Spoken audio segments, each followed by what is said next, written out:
Pride focuses on other people's shortcomings or failures more than your own, and it can be comparison, where when you feel really low about yourself, where you'll pick at somebody else that has strengths that you don't have, but you got to find something that they're weak in. So it could be as simple as, I'm more of an introverted person, so I might be a little bit jealous of an extroverted person that can work the room and they're just really good. And so I admire them, but instead of admiring them and giving them props for the things I admire about them, I could tear them down and say, well, they're lazy and I'm not, so I'm better than them. I mean, we do that. We compare ourselves. Right. We do, and the Bible says that it's foolish to compare yourself one to another. Galatians 6:4 says, don't compare yourself with others. Just look at your own work to see if you have done anything to be proud of. You must each accept the responsibilities that are yours. Humility realizes how far we fall short and have an overwhelming sense of our need to grow. Comparison is the thief of joy, and that's a Theodore Roosevelt quote, and I think that's very true. Whenever you start comparing in a toxic way where you're tearing somebody else down, I think it's important to say, they're really good at, my friend's really good at being friendly, and I'm not really good at that. But I can do some things that they can't do because God made me unique, and we're all like a unique thumbprint, and we all have our role to play.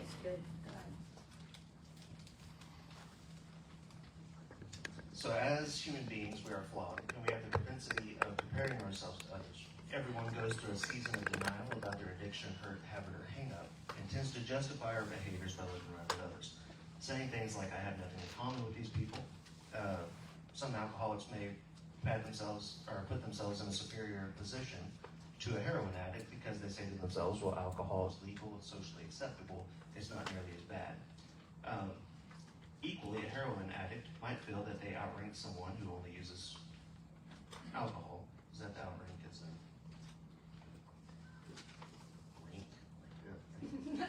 rank? Or outrank as like, I don't understand your tier level. Military term, right? Outrank in He's looking severity? at my spell. Sorry. Yeah, rabbit trail. Come on. Oh, sorry. I also have a focus problem. However, when you take the time to really listen to others' struggles, we find that they, like ourselves, have similar issues but different ways of coping.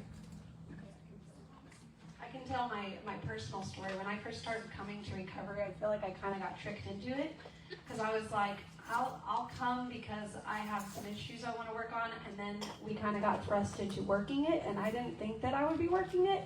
And I can say, looking back, that it was really a pride issue for me.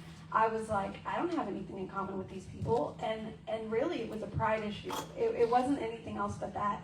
And also, I did music for years, and so it was like, really? I'm gonna do recovery now? Like, what? What are you doing, God? And I realize now that, especially after looking at this lesson, that it was really just pride, because it was like, basically I was saying, God, I know better than you. You don't know what you're doing. So, and we can do that with God.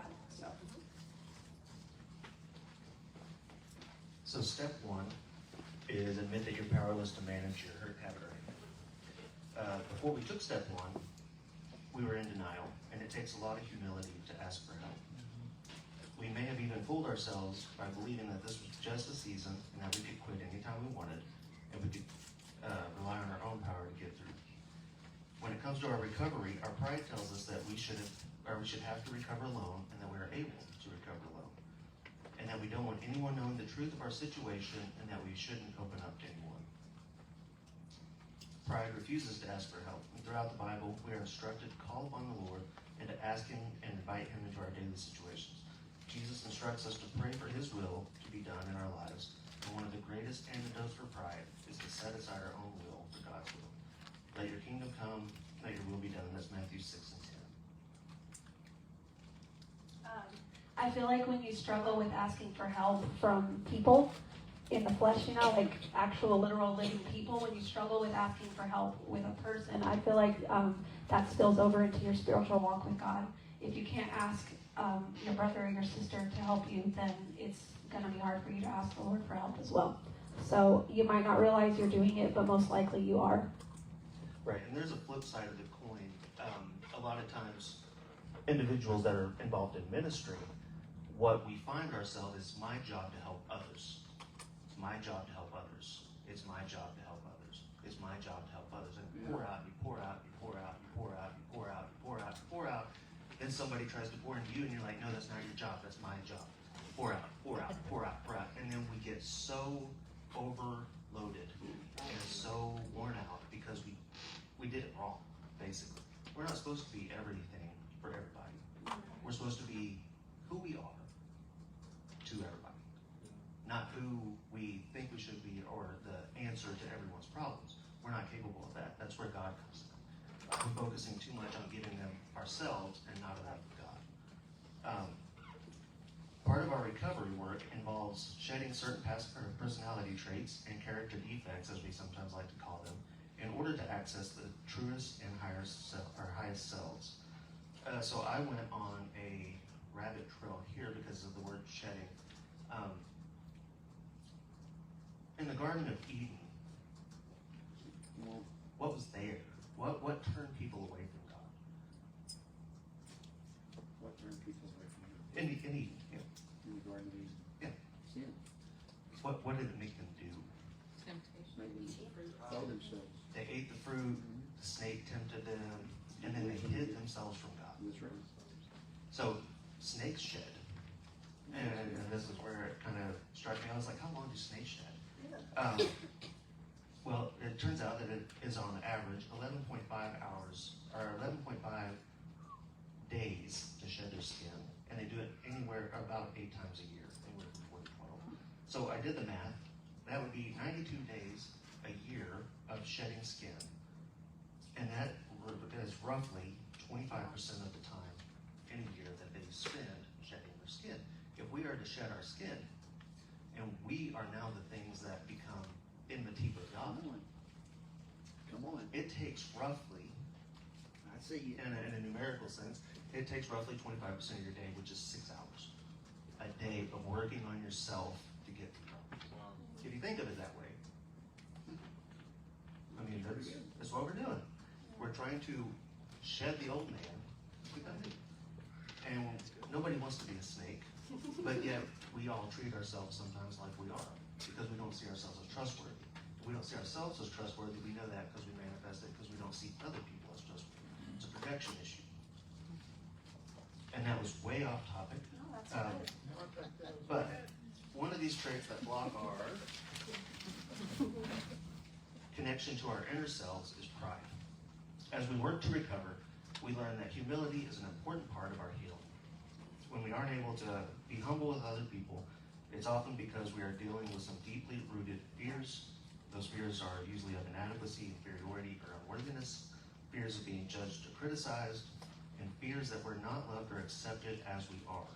When we are prideful, we don't want to accept help for anyone, nor from anyone. When I say for anyone, it could be for anyone. These mics have awful balance. Sorry, I keep hearing myself go. Driving me nuts. The person being the sound man. Yeah, and the low end plosives that constantly come out of this. So you guys will be getting windscreens. Thank you. Sound. Sorry. This is me, guys. Doing a great job. Love it. When we are prideful, we don't want to accept help from anyone. I think I said that. So, going down, we might also be deeply in denial that we try to pretend as if we're fine when deep down we know that we're suffering. When we have excessive pride, it's often because we've developed self-protective defensive mechanisms. We have built our own walls to keep people out. And it doesn't keep people out, it keeps us trapped. Yeah. Like we think we're keeping people out, but we're not. We're just hurting ourselves. We're keeping ourselves from living free. Have you guys ever been in the presence of someone that you just can't stand? That feeling when they walk into the room, you're just like, and you're just like, but then you walk into a room and it's just you and your best friend, and all of a sudden you have zero expectation. Like I can finally just be myself. Yeah. Like Humility is the ability to be yourself. Pride is not. Pride is a prison that stops us from being ourselves. It stops us from living in the realm that says God's grace is sufficient. Pride is my shortcomings keep me in line where I can't let people in. Humility, like I said, it's very freeing. It's walking in a realm where it says, you know what, I'm not good enough. I'm not worthy of this. But God's grace is sufficient. It's greater than my inabilities. It's greater than my shortcomings. It's greater than every time that I mess up.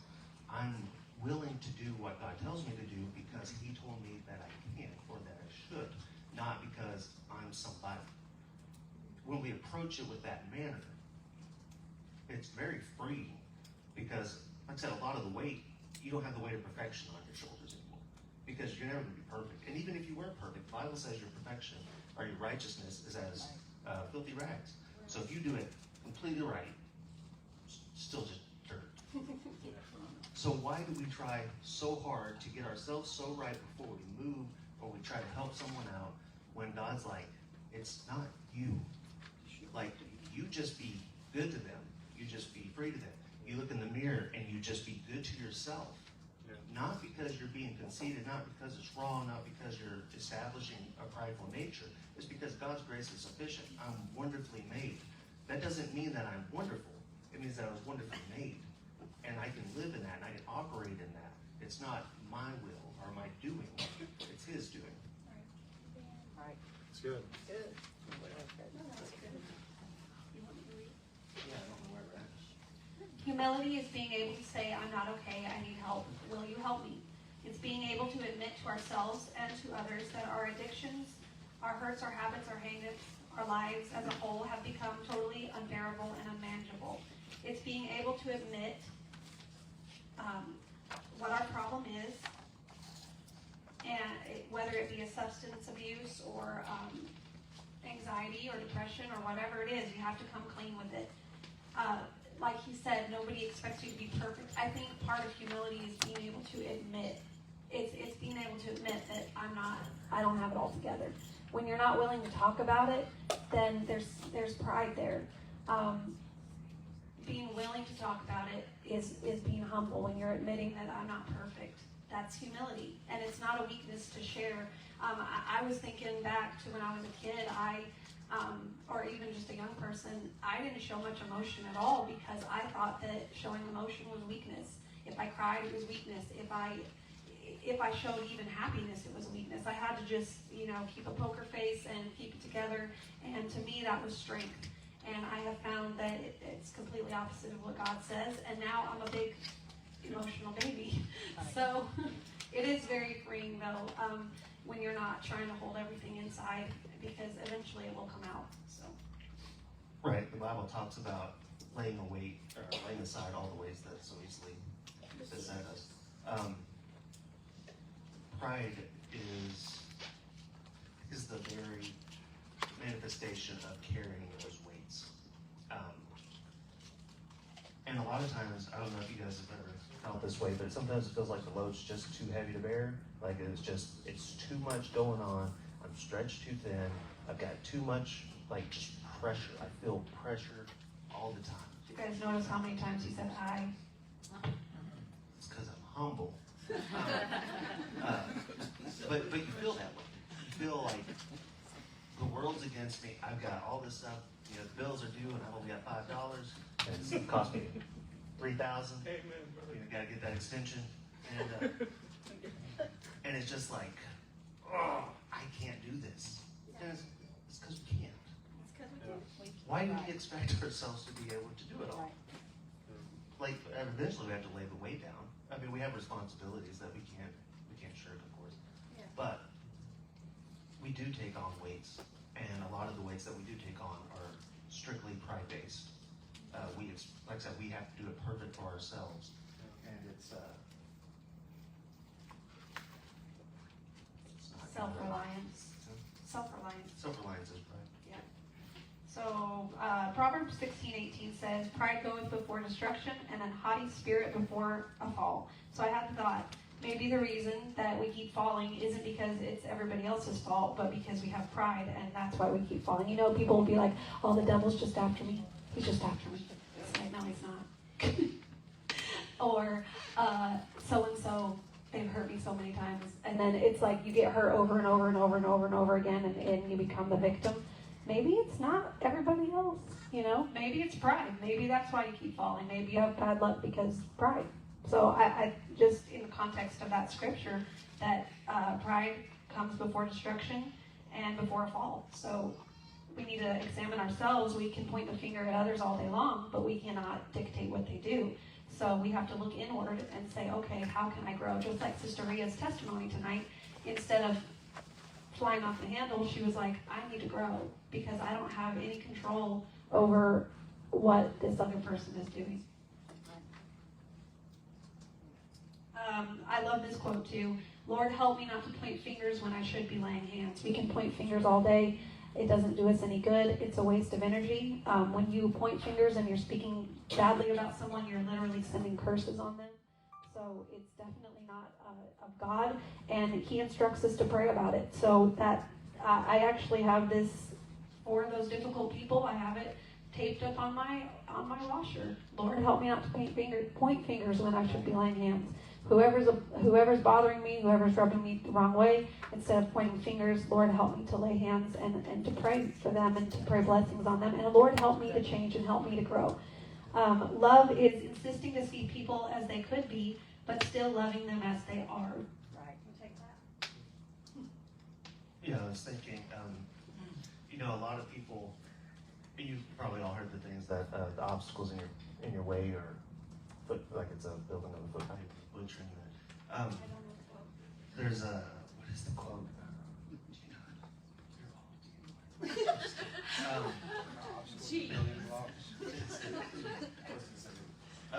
What is it? Something about like building blocks, obstacles. Yeah, they're not obstacles, they're building blocks. It's so profound. Oh, yes. But yeah, people. If we look at obstacles in life, like, yeah, it makes us strong. We look at people and we're like, ugh. Well, it's the same thing. We have difficult people in our lives to bring out the best in us, and it brings out the worst. Like, because we allow it to bring out the worst, so we don't work on ourselves. If we work on ourselves, people will bring out the absolute best in us. And it's only going to be the people that are obstacles in our path that bring out the best in us. I find that when you point the fingers at everyone else and you think hateful thoughts towards people and you're irritated with people a lot, it usually is an indication that you're mean to yourself too. So I think you have to look inward and be like, do I talk to myself like a friend or an enemy? Because it goes both ways. If you're critical outwardly, you're probably critical inwardly as well. Also, if you catch yourself justifying your actions, that's a quick indicator of two things. One's pride, and one is rejection. And I'll explain that a little bit. So if you feel yourself justifying something, justifying your action, well, they did this, so I can do this. They did this. One thing that I try to teach Cole is that you're responsible for your reactions. Yep. Your reactions do not separate you from the punishment that comes. Just because it's a reaction, you're responsible for that reaction. That people, I don't care what they did, they slapped you in the face. You're responsible for how you react to that. And if you react negatively, you will be punished. Because it's your responsibility on how you react. As an adult, a lot of times we like to dismiss that role for ourselves. But in reality, how we react, we are held accountable for. And so once again, going back to when people are put in your life to be difficult, as Brother Morgan talked about, like there's people in the church specifically there to crucify your flesh. Like they're a blessing. It does not feel like it, but they are. If you look at yourself enough to say, okay, why are they difficult? What do I have to learn from this? And it's okay to pray, God, what are you trying to show me? Yes, Lord, track them down. Not that. But there's times when it feels like you want to do that. You know it. But God, I'm so sick and tired of dealing with this. Reveal to me what I need to learn so that I can get through it. What do I need to work on to get through this? Not them, because it's not about them. Very good. It's a hard lesson to learn. The Lord has put somebody in my life that is definitely, I think I'm finally getting it after like a year, that okay, maybe I need to grow. Because for the longest time I was like, oh, they're just so irritating, they're control freaks, and they're this and they're that. And God's like, you need to grow up. You're acting like a little baby. So I'm working on it. But it is a hard thing to learn, and it's hard to, you have to realize that you're doing it though before you can change. And sometimes our toxic behavior is so normal that we don't even realize we're doing that. So if you're sitting in this room and you're saying, I don't struggle with pride, yeah, I probably do. Pride is self-righteous and overly critical and fault-finding. Humility is compassionate and forgiving. How many times when somebody hurts us are we truly compassionate and forgiving? Not very many of us, right? I know I struggle with it.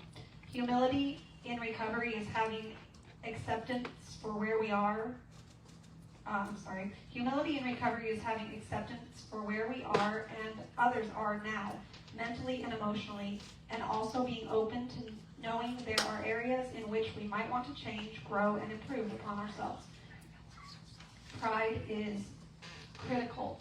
Pride is at its root criticism because it comes from a place where you think you know better than the very thing you are critiquing.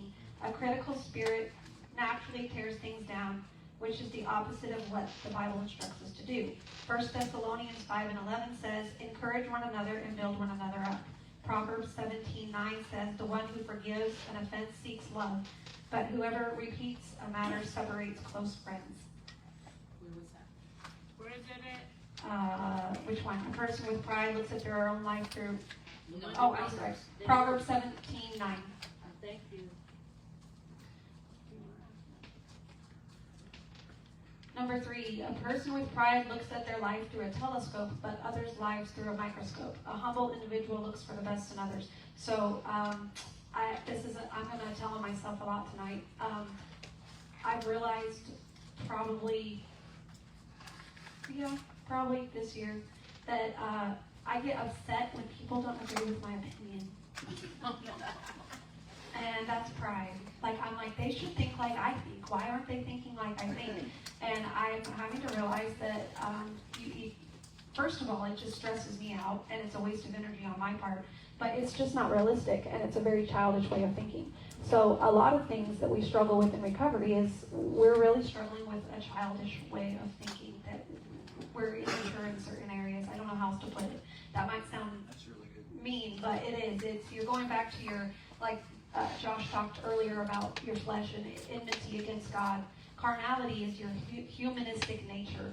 Your animalistic nature. It's where you're going back to just reacting based off of how an animal would react. It's just pure survival mode. It's not the character of God at all. It's just self-preservation. And really, if you watch your children, that's how they react, because they haven't developed the skill yet. And we have to look at ourselves as adults and say, have I developed the skills to cope the way that Jesus would have me cope, or am I still acting like an animal or a child?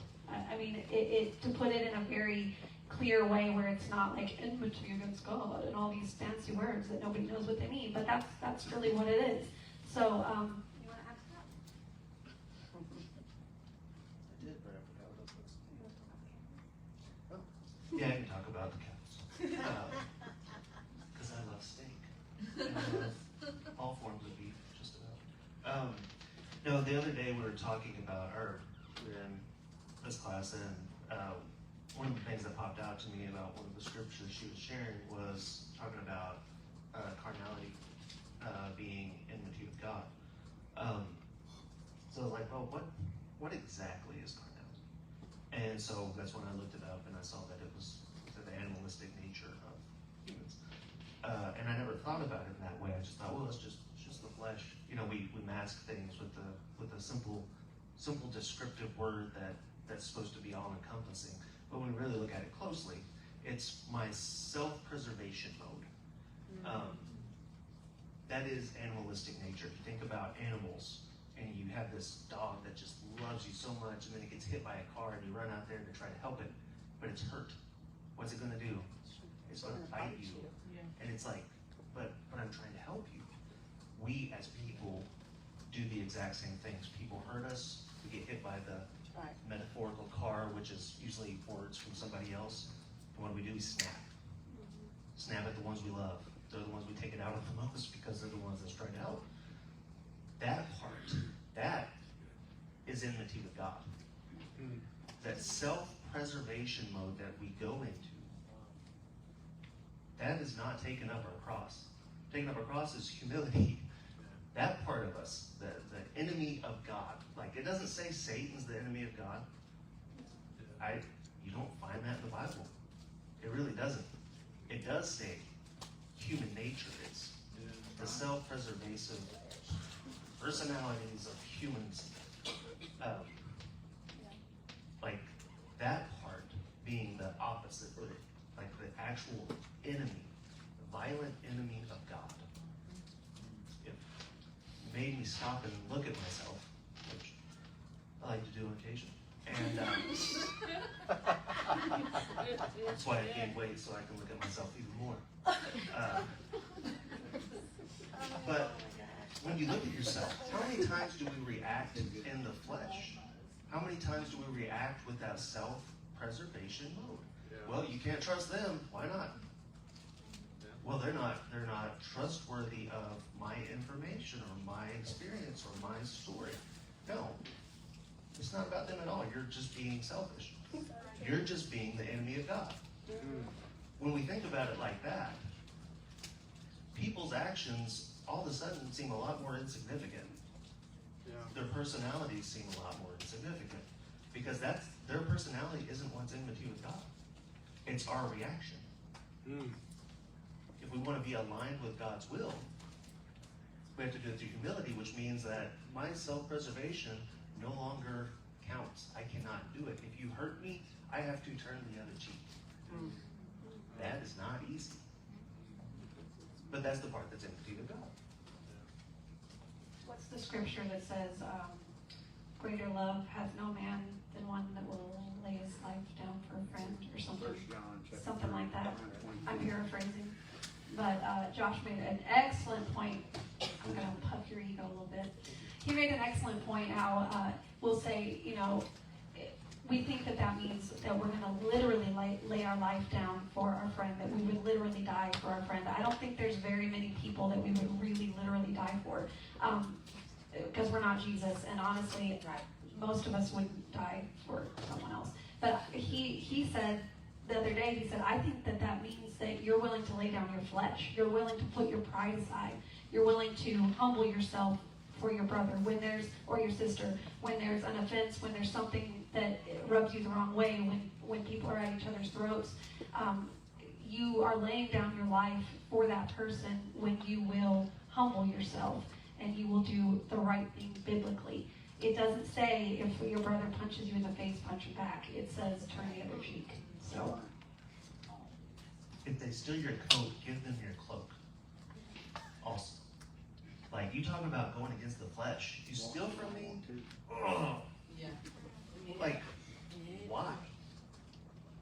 Why are we held to this high level of, it's not even victim mentality.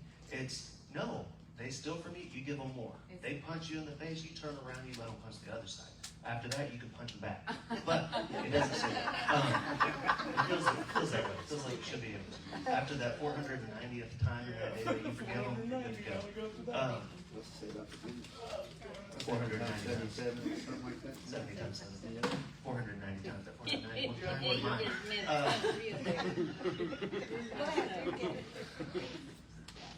But, I mean, humility, getting slapped in the face. You talking about pulling out the flesh. Smack me in the face. You will see my flesh if I'm not careful. Like, my humanistic nature of self-preservation kicks in and executes. You guys will be the same way. I mean, your own child comes up and steps on your toe or kicks you in the shin. What do you do? The one you love the most, if they can bring out your flesh, what can your enemies do?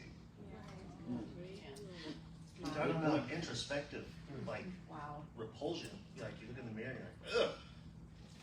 Like I've got some work to do. But that part of me, that like I said, that self-preservation, God's enemy. Like that's some heavy stuff. Because there's nobody that wants to preserve my life more than me. Because if I don't do it, who's going to do it? God said it doesn't matter. I'm going to. Like, that's not your job. That's good. Okay. Pride is the person that is convinced that they are the victim and never the culprit. Humility is making amends, apologizing. That's what amends means. It means you're willing to apologize to all that we have harmed. And this is in our inventory. Even the people that you strongly disagree with and may even feel that they are your enemies. We are not to point fingers, but rather look at our part in the offense. Humility is when you are trying really hard to change and it never seems to be enough to the people closest to you. So, yes, there is a long period of reconstruction ahead. We must take the lead. We must take control of our lives. When you make amends, it's not just a tiny little remorseful, I'm sorry, a little tiny mumble. Like when I make my son apologize, he's like, I'm sorry. It's like, no, you're not. What are you really? Like, are you really? What are you sorry about? Do you even know why you're being punished? But that's how we are too. We don't really want to say we're sorry. And especially when you're making amends to family, let's just use the example of an alcoholic. An alcohol can really wreck a family. Yeah. And when you're trying to get your life straightened out and you have to make amends to your children, to your partner, to your mom and your dad, whatever, they might not forgive you. They may look at you and they may give you a dirty look and be like, I don't believe you. You've tried this before and it didn't work. You can't teach an old dog new tricks. That's what people say. And even in that moment, even when you apologize and you're truly humble and you truly mean it, in that moment when your family's giving you dirty looks and they're like, I don't believe you, I'll believe it when I see it kind of a mentality. In that moment, you still have to keep your mouth shut and say, you know what, I did my part. Lord, I leave the rest up to you. Because if they're reacting that way, then they have what I like to call a spiritual sickness in them. They have resentment, which is the number one cause of spiritual sickness. So they have a resentment, and that's between them and God, and it's nothing that you can fix. You do your part by saying you're sorry, and then you leave the rest up to God, and your actions will speak louder than your words. Right. And pride will say an insignificant apology isn't enough. Humility says it's okay. If somebody comes up and apologizes to you, that's a pretty big step, even if it's not sincere. If they can willingly say, well, sorry, that's a step. That's a step to celebrate, not be like, they didn't mean it. They didn't mean it. That once again, that part of us is very bad. Yeah, God knows the intents of the heart. It's not our place to judge if they meant it or not. It doesn't matter one way or another. You just have to make sure you're right with the Lord. And even if they don't apologize, it's still your job to forgive. Not for them. It doesn't do anything for them, but it does a whole lot for you. Arrogance and ideas of superiority are notable characteristics of most, if not all, people seeking recovery from a hurt, habit, or hang-up. This is caused by low self-esteem, and it is a defense mechanism that many use as a mask to cover up their shame and their feelings of inferiority. If you have ever encountered a friend or a family member suffering from low self-esteem, anxiety, depression, and addiction, alcohol addiction, etc., then you might notice that they seek attention and have overinflated egos. They feel the world revolves around them and that the world owes them a favor. But this is a fragile veneer. In reality, we are scared of being found out and tend to keep people at arm's length. Most of us, if not all, are so terrified of becoming vulnerable, but there needs to be honesty and a willingness to change. Holiness can only touch the places that we're willing to be vulnerable about. Sorry, I cannot talk tonight.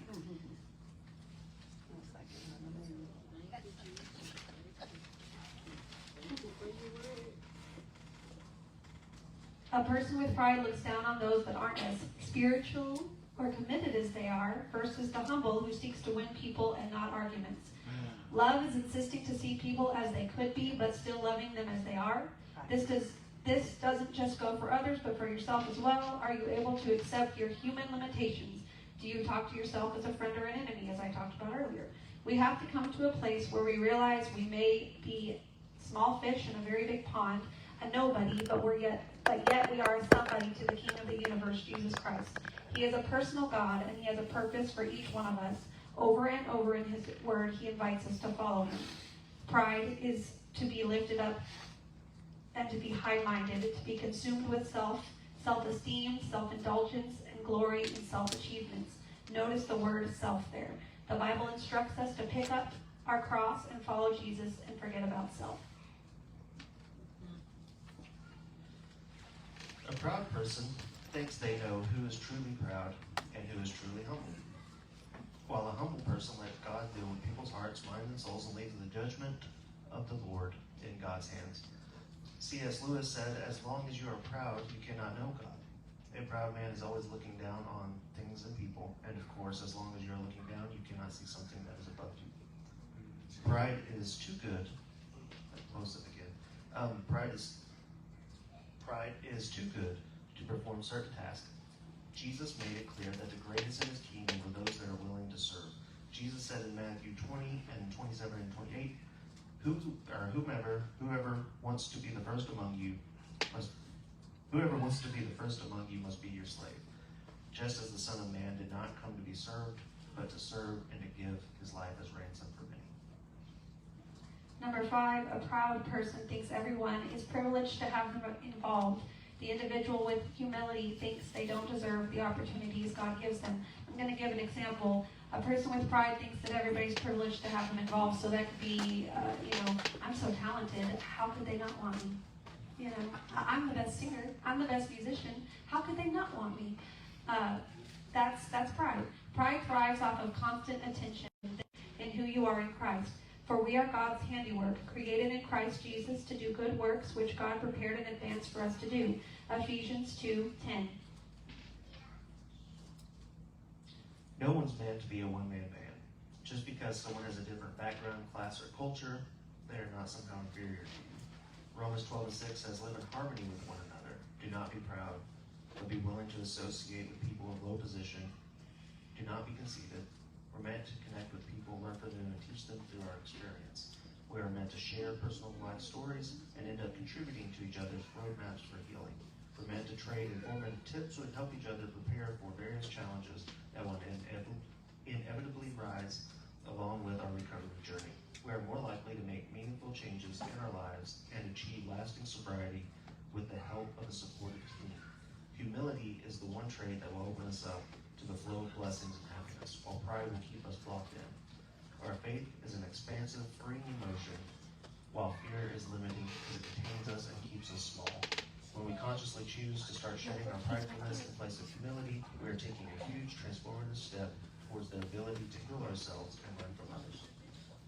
So something you can do if you really want to crucify your pride is take this test and talk about it with your accountability partner. Because there's nothing bad about it. It's just saying, this is where I'm at, and I'm willing to grow. That's all it's saying. It's not to beat you up. It's just saying, I'm willing to grow. And when you're willing to grow, you're taking the humble path, and God will bless you in that. So, do you have anything to add? Okay, so we are going to close and go to small groups. The women will be in here, and the men